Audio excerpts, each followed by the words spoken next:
seja bem-vindo ao Café Filosófico, um programa que leva a você um momento de reflexão. Hoje eu converso com Luiz Roberto Alves, professor do Instituto Federal do RN. Bem-vindo, Luiz Roberto. Obrigado. O Luiz Roberto é doutor em filosofia e professor de filosofia do Instituto e queria conversar um pouco sobre esse contexto que a filosofia assume dentro da educação tecnológica, que papel a filosofia assume nesse momento também, né, da nossa história. Fala um pouquinho para a gente sobre isso. Bem, essa inserção da filosofia, na realidade, ela não foi só dentro desse campo tecnológico, né? A filosofia se tornou obrigatória desde 2008 no ensino médio, em função da Lei 11.684, né? E é engraçado que parece que é uma pretensão, né? Uma pretensão até certo ponto descabida, né? Mas descabida não em função da filosofia, mas em função do contexto que a filosofia ela é inserida dentro do ensino médio, porque nos dão certa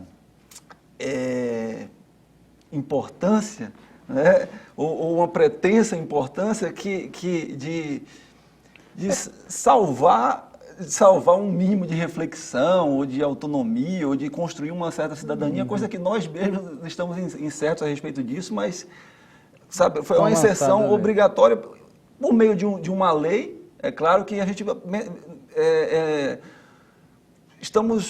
É engraçado que a gente se preocupa em cumprir o mínimo possível nível de carga horária, né? 1 hora aula por semana durante todos os anos do ensino médio. Roberto. A gente está voltando um pouquinho no tempo. A filosofia era uma disciplina, como outra, uma matéria fundamental na formação das pessoas, mas no começo dos 70, a ditadura baniu a filosofia no ensino secundário, vamos dizer assim, né?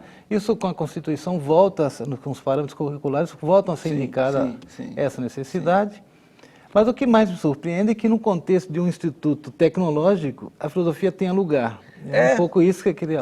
É interessante, porque até quando a filosofia foi banida sob essa ideia de que precisávamos de uma formação de cunho tecnicista, né? Foi em função disso que a filosofia foi banida, e a volta dela, quando ela volta para o Instituto Tecnológico, ela volta também, é contraditório, porque o Instituto, essa expansão dos institutos federais também é para que possamos construir essa mão de obra técnica, né? E ao mesmo tempo surge a filosofia aí, dentro dessa dinamicidade, dentro dessa correria de formarmos mão de obra para o mercado. Mas a gente sabe que a filosofia não tem como se enquadrar nessa celeridade do mercado, é algo mais, precisa de um tempo maior, de uma reflexão maior, né? A gente está lidando com um corpo discente, por exemplo, diferente do que é dentro da universidade, né? É um corpo discente que o mote principal dele não é pensar filosoficamente e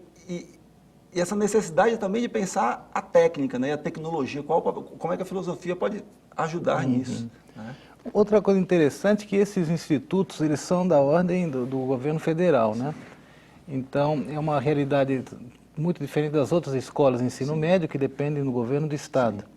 Você consegue visualizar uma política, uma estratégia, não sei, que vem da União em direção a esse tipo de ensino, da necessidade que papel assume, né, rigorosamente a filosofia aí? Se é para engendrar uma reflexão sobre a técnica, a tecnologia? É isso que é interessante. Veja bem, o que eu falei há pouco, a filosofia foi imposta por lei, né? Em função disso, a gente sempre está preocupado em dar um mínimo legal, né? O mínimo que a lei obriga nós, a gente não ministra mais do que isso, né? E, sabe, eu penso, às vezes, tem um filme italiano da década de 60, década de 50, Exército de Brancaleontes, né, que faz referência a Dom Quixote de Cervantes, com aquela ideia de lutar contra moinhos de vento. Mas me parece, sabe, que falam assim pra gente: vocês devem levar isso a sério, então vocês estão dentro de uma grande comédia, né? Vocês estão dentro de uma grande comédia, porque, de fato, a gente não pensa qual o papel da filosofia. A gente pressupõe que o papel da filosofia é ajudar a desenvolver a autonomia do indivíduo, mas a autonomia sob quais referências ideológicas, né? É desenvolver a cidadania, mas as coisas ficam soltas. A gente Você diz não... que a carga horária da filosofia é de 1 hora Uma hora por semana. Para todo secundário, não? A lei ela fala o seguinte, em todas as séries do nível médio, 1 hora aula por semana, né? Então, é essa ideia, porque a gente luta ainda contra essa ideia, veja bem. É muito pouco, né? A gente luta contra essa ideia de... A gente está dentro de uma instituição tecnológica, né? Que está focada em produzir essa mão de obra para o mercado. Então, sempre a gente tem esses embates, também com, digamos, docentes de áreas técnicas, de qual a função da filosofia. A filosofia, às vezes, é vista como um mero escárnio, né? E aí, o próprio papel do professor também tem que procurar um outro tipo de referência. O que o professor vai fazer o professor de filosofia, né? E respondendo aquela pergunta, eu não vejo nada a nível federal, né? Diretrizes federais. Algumas diretrizes que, de fato, consigam consubstanciar o papel da filosofia, não só nos institutos federais, mas também nas outras instituições de nível médio, né? Então, a filosofia estaria no Instituto Federal no mesmo status, vamos dizer assim, que está nas escolas do Estado? Sim. Não há nenhuma diretriz especial por ser um instituto tecnológico, não existe isso. É algo que também me chama atenção, né? Já que estamos, por força de lei, no ensino médio, seja no ensino médio o normal ou o técnico, né? Conforme a gente está falando agora, então é bem possível que, por força de lei, também possamos sair, né? Então toda essa importância da filosofia, sabe, depende de contextos políticos, sabe? Uhum. Ela não é, digamos, uma importância que a sociedade encontre essa relevância, que a sociedade pense que isso seja relevante, apesar de falarmos que a reflexão filosófica é importante, essa crítica é importante. Porque, no fim, é a velha questão de sempre. Para que serve a filosofia, né? A gente sempre acaba caindo nisso, e a filosofia, na verdade, não serve para ninguém nesse sentido, né? Nós é que servimos de alguma forma, né? O Heidegger, eu lembro que ele diz assim, não pergunte o que você pode fazer com a filosofia, mas antes pergunte o que a filosofia pode fazer por você. Exato. Né? Então, aí a gente está no mesmo contexto, quer dizer, caberia ao professor desenvolver nesse paradoxo que é o ensino da filosofia. Na realidade é um paradoxo, eu acho que não só dentro das instituições de ensino, mas um paradoxo social como um todo, né? Que tipo de sociedade a gente quer construir? E nesse sentido, eu acho que não é também pensar que a filosofia vai salvar a sociedade. Também a gente não pode comprar essa ideia de que somos os salvadores da sociedade. Acho que a gente não entra por essa seara, sabe? Eu acho que é uma ideia de que essa reflexão ela é importante, né? Que essa crítica ela é importante. Portanto, aquele profissional ele tem que ter um certo respaldo para que ele possa cumprir o papel dele, né? Porque a gente está lidando também com adolescentes, né? O ensino médio está lidando com adolescentes e tem toda aquela... A gente também trata de encantar esses adolescentes, né? Para essa reflexão filosófica. E, ao mesmo tempo, a gente sabe que eles não vão ser filósofos, não vão ser professores de filosofia, não vão ser filósofos, digamos assim, acadêmicos. Mas eu sinto que cada vez, a gente está em um longo caminho, mas alguns países que têm essa mesma obrigatoriedade do ensino da filosofia há décadas, isso já está muito mais arraigado, né, a própria formação do indivíduo. Né? As pessoas têm mal ou bem sabem o que é filosofia, sabem quais seriam os propósitos de ensinar filosofia e de aprender a pensar. Sim. De algum modo, parece que a cidadania se reforça na medida em que um homem pode interpretar, ter suas opiniões formadas, estabelecer uma crítica. Perfeito. Então, aqui no Brasil ainda estamos num processo muito lento, né? E é justamente isso, essa ideia, quando a gente pega esse contexto de outras realidades, de outros países, de fato, quando a gente pensa a filosofia com essa compreensão de aprender a pensar, a refletir, desenvolver a cidadania, né? Mas a gente vai fazer isso voltando àquela questão, sobre quais parâmetros, né? A gente está replicando um certo um contexto ideológico, político, ou de fato a gente está preocupado em pensar isso, em criticar isso. Será que a filosofia de fato ela faz isso no ensino médio? Os professores, eles têm ferramentas para fazer isso? Ou apenas para passar conteúdos filosóficos, né, histórico-filosóficos? Né? Aí eu devolvo a pergunta para você, porque você que está lá no ensino médio. É essa a questão. Né? É como se cada professor,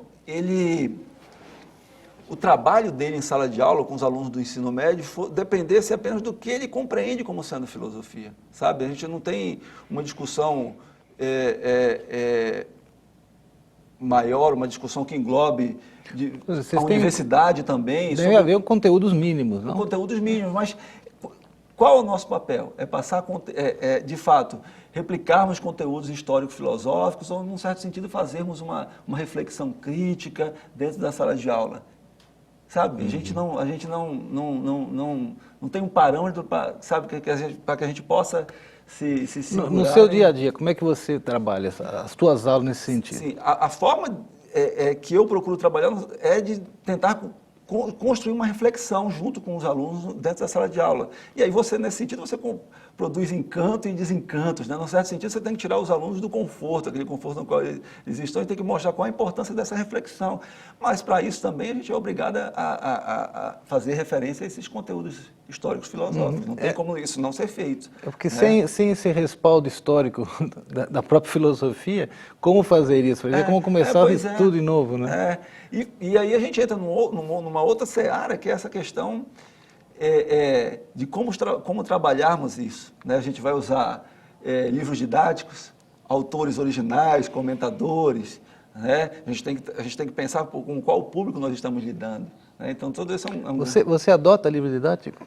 Nós adotamos livro didático, somos obrigados a adotar livro didático, então a gente faz referência a ele, mas também a gente tem que, no mínimo possível, fazer referência a alguns autores originais, ou quando possível, ou alguns comentadores, né? Porque a gente tem que ter todo o cuidado com o público com o qual a gente está lidando. É interessante, porque, claro, esse modelo educacional moderno, ele tem uma data certa, vamos dizer assim, ele é moderno, né? Historicamente se estabelece assim. E, claro, eu sei que você é um estudioso e defendeu tua tese de doutorado sobre Sloterdijk. E, claro, ele é um crítico do nosso mundo contemporâneo, não é um crítico no sentido de falar mal, de encontrar apenas sentidos negativos, né? Mas uma crítica realmente, vamos dizer, construtiva, né? Como é que você vê, por exemplo, nesse momento pós-humanista, como é que seria repensar a filosofia exatamente nesse contexto geral da educação? Né? Eu acho que essa reflexão de Sloterdijk, ela anda em paralelo com o que a gente está tentando conversar aqui agora, né? Que é essa tentativa de pensar o homem, né? Pensar o que é o humanismo, que o homem ou o humano ele não é dado. Né? Num certo sentido, o que a gente tenta fazer na escola também, a gente tenta construir o homem, né? O homem dentro de uma certa sociedade. Né? Então, e que atende, é regido por essas diretrizes, a gente falava, bem ideológicas, econômicas. Não tem como fugirmos disso. Não tem como fugirmos disso. Portanto, o professor de filosofia ele tem que ter ciências, isso tem que refletir sobre isso, né? Que ele é um reflexo dessa composição composição social no qual ele está inserido. E a própria formação do professor também está inserida, na medida que ele participa. Né? Então, é como se fosse... o professor ele vai replicando aquela formação que ele teve para os próprios alunos dele. Né? Mas talvez o grande debate, né, seja nós nos adequamos meramente aos anseios do mercado ou tentamos pensar o homem dentro desse grande composto social. Né? Talvez a gente poderia remeter, sem dúvida alguma, a Sloterdijk, né? Pensar essa construção do homem como um todo, e essa necessidade de formar para o mercado, ela não surge do nada, né? Ela não é natural, nem sempre foi assim. Isso é uma construção histórica, né? É uma construção histórica. Então, é necessário também que o professor de filosofia se pense nesse contexto. Voltando um pouco a essa questão de que os alunos realmente... Se eles tiverem que se enfrentar às fontes, seria impossível, né?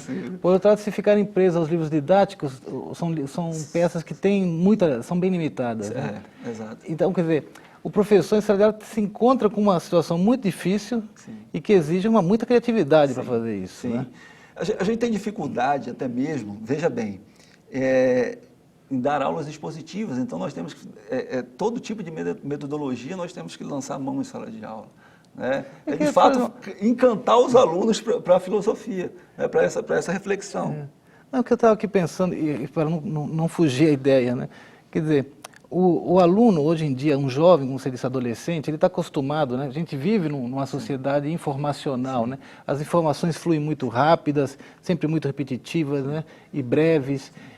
Claro, ele sabe encontrar informação, mas não sei se está pronto para refletir sobre elas, né? Ou encontrar novas informações, outras fontes de informação, que não apenas... Por isso é o papel das redes sociais, que a gente vê crescente na formação da opinião pública, né? E das modas também, desses movimentos que surgem, né? Então, esse é um grande desafio, realmente. Né? E num certo sentido, não posso dizer que isso inviabilize o nosso trabalho, talvez ajude. Né? Justamente por isso, a gente tem informação demais. A gente tem informação, a informação não é um problema. Nesse caso, a gente pode... O nosso grande desafio é como criticar essa informação, como refletir sobre isso, não meramente pegar essas informações já digeridas, né? E nesse sentido, isso a gente faz cotidianamente com os alunos em sala de aula. Né? Essa ideia de sempre estar tentando... sempre, sabe, dando pequenos choques, tirando o aluno daquela zona de conforto, né? Para que ele reflita um pouco sobre todo esse contexto no qual ele está inserido. Eu não deixo de mostrar que realmente é um paradoxo e até porque é uma tarefa subversiva da filosofia, né? Ela atende a certos propósitos à medida que forma esse espírito crítico, mas ao mesmo tempo esse mesmo espírito crítico pode também engendrar um movimento crítico realmente contra esse padrão que colocou a filosofia ali, né? Esse eu acho que é o grande... É subversivo, sim, eu acho por isso que eu fiz aquela referência. Um pouco terrorista, no sentido do Clément Rosset, né? Porque demandam de nós que nós possamos construir esse espírito crítico junto aos alunos, mas ao mesmo tempo isso é perigoso. Né? A gente é perigoso. Já pensou se de fato as pessoas levarem a sério? Por isso que eu fiz aquela referência ao Exército de Brancaleonte, né? que é uma grande comédia. Né? Então, vocês se levem a sério, mas não se levem tão a sério assim. Vocês estão dentro de uma grande comédia humana. Né? Vocês estão... Então, mas talvez até mesmo essa crítica seja necessária ao próprio sistema, vamos dizer assim, né? Sim. Sistema educacional, sistema de produção... Sim, de fato, tudo. Porque a gente não pode simplesmente replicar o sistema sem pensá-lo, sem criticá-lo. Né? Eu acho que a filosofia surge de fato, o grande papel da filosofia talvez seja esse, né? De levar esse tipo de reflexão, esse tipo de crítica ao aluno.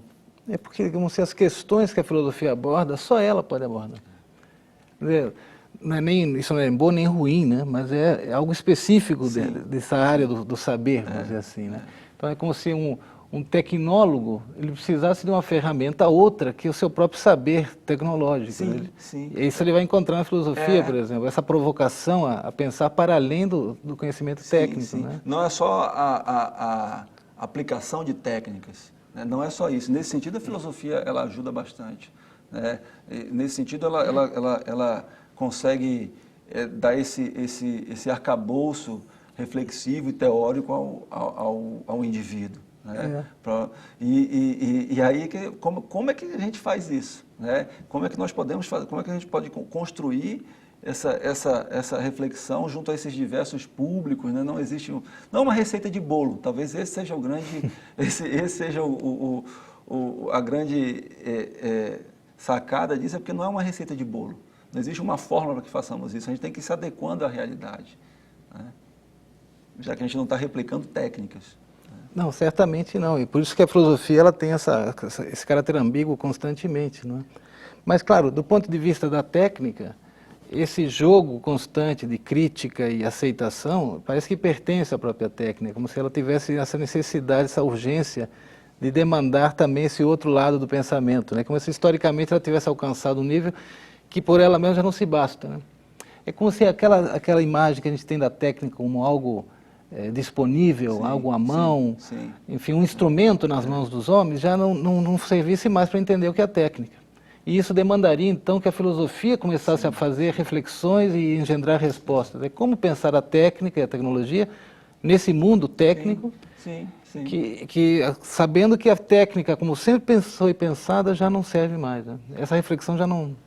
Você entende? Eu estou entendendo. O Sloterdijk está falando um pouco isso também. Né? Eu entendo e concordo com isso, porque, de fato, o problema de nós compreendermos, a técnica ela não existe por si mesma, né? Como se ela demandasse da filosofia essa reflexão, se ela demandasse essa crítica. Né? Apesar de vivermos quase que em estado de constante beligerância, né? de constante guerra, mas é natural que seja assim. Né? É natural que façamos isso. O próprio Sloterdijk ele não pensa a técnica como outro do homem, como algo que vai desumanizar o homem. O homem se faz na técnica.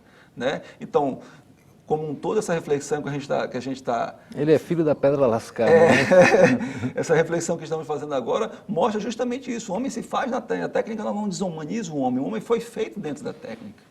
Né? É toda uma antropogênese do homem.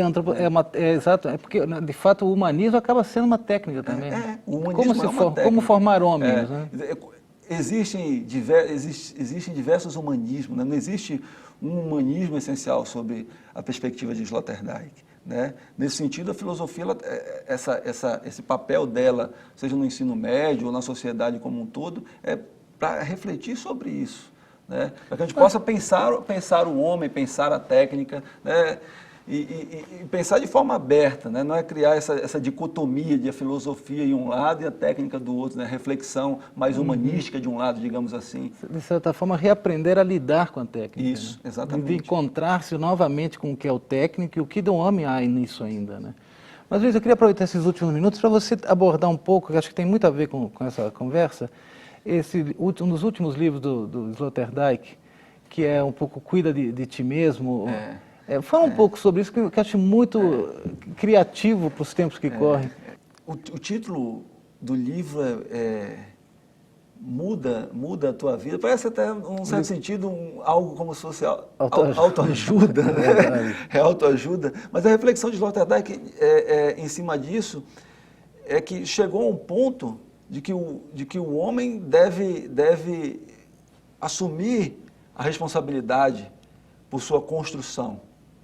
Né? O homem de se fazer homem. Né? Ele não pode deixar isso ao interesse de forças dominantes, sabe? Ou conforme a gente estava falando há pouco, de uma política de Estado. Uma política de Estado. Né?